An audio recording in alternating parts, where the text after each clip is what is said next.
Today, we're going to be diving into the topic of how to achieve work-life balance in 5 steps. Is it possible to achieve work-life balance, and is it really sustainable? It is, and matter of fact, your overall physical and mental health depends on it. So by the end of this video, I'm going to give you 5 steps to achieve work-life balance that will not only help you be more productive at work, but help you live a happier, healthier lifestyle.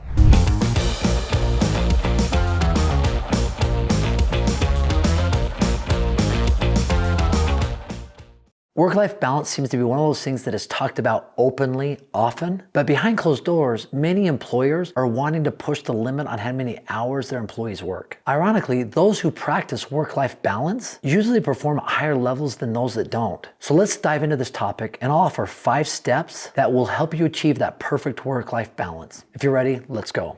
So what does work-life balance even mean? Well, simply put, it is balancing the living you do outside of work with the work and energy you put in at work, and allowing you to do the things that make you happy outside of work, but also being productive and a good employee when you show up to work. Having that balance is key. And there will be times throughout your life where that pendulum will swing from one area to the next, but trying to get it in balance as much as you can is absolutely key by maintaining and sustaining yourself both at home and at work. Now, everybody might have a different take on this, but I've seen both of these scenarios play out in my life. Early on in my life, when I was just married, my partners and I, we'd started a company, it was starting to grow. I spent a ton of time at work. I'd be there early in the morning, sometimes till 10, 11 o'clock at night, putting in just tons and tons of hours because we believed that's how we grew the organization. Now, we'd take some breaks throughout the day, maybe to go grab lunch or do something else, but for the most part, 12, 13 hours a day was not uncommon to put into work, and even working Saturdays. And then as you progress in life and stages in life come where you have kids, your family starts to grow, all of a sudden your kids get involved in different things, your wife needs your help. That isn't sustainable to put in that type of work. And I knew that as my family grew, I had to do something different. And over time, I've been able to see the good things that I've done in my life when it comes to work-life balance, and I've been able to see the bad things that I've done when it comes to work-life balance. And I want to share with you 5 things that I've seen that absolutely help me maintain that work-life balance.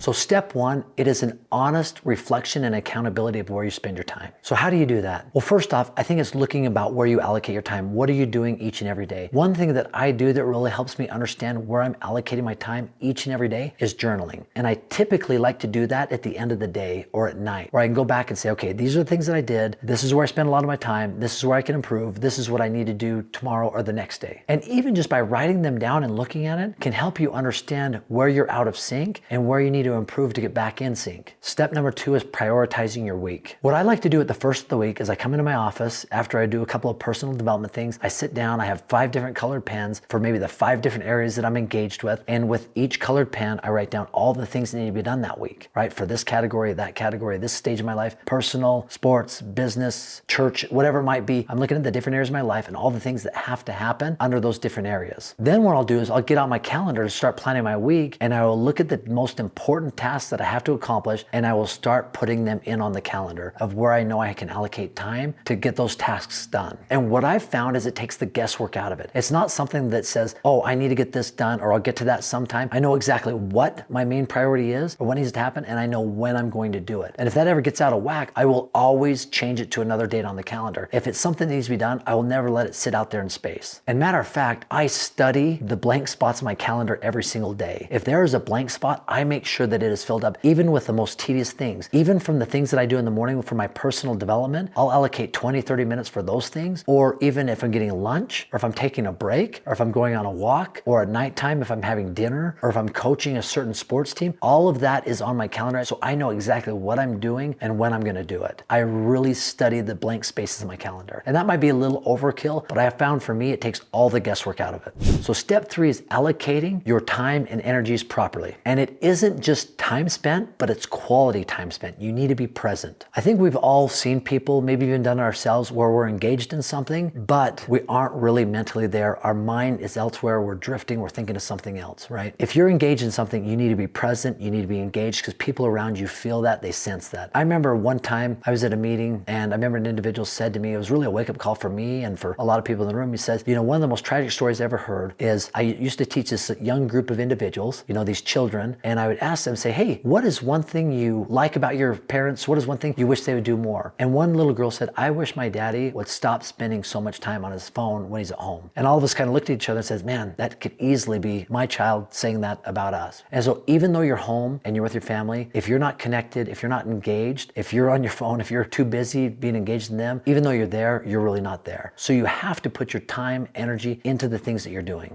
Step 4 is take scheduled time off. Whether that's just a day to reset, whether it's a sick day, whether it's a vacation. I have found in my own personal life, when I go on vacation and I come back, I am more energized and excited than ever to engage in the work and to keep going again. It's amazing what a little bit of time off can do to help reset the purpose and vigor to get involved in a project again. And it doesn't have to be vacation, or it doesn't even have to be a days away from the office. It could be a lunch with some friends. It could be going out to golf in the morning. Whatever helps you disconnect for a moment to get you re-engaged, all those things are very productive. Sometimes when I'm at work, if it's nice outside, which this time of year where I live it isn't, but if it's warm outside, I'll go for a walk. Even if it's 20, 30 minutes, it really helps me to reconnect when I get back to the office. Step 5, practice mindfulness. So self-care and solid mindfulness can help us keep our life in balance. There's a couple tools that I find that are really beneficial for me. One is meditation. And I'm not a big meditator, right? Like I'm not somebody who can sit and meditate for 10, 20, 30 minutes. I can maybe meditate for 3 minutes, 4 minutes, 5 minutes. I try to build up to that 4 to 5 minutes. But meditating for a short period of time allows your mind to tell yourself that you are in control. It allows you to dictate what's happening around you. And if you can control your mind, you can control most other things in your life. So meditation is a very important practice that allows you to keep your mind, your body, everything in balance. Another thing that I like to do, a mindfulness practice, a personal development practice, is what I call imagineering. Each day I will say something a script that I've written down of how I see myself at a certain time in the future. And I've imagined how things will play out at a certain time in the future. And I'll read that out loud to myself. Some people do affirmations, but being able to say that out loud and then refining that over the years really helps your subconscious go to work to attract the things that you are hoping for in your life.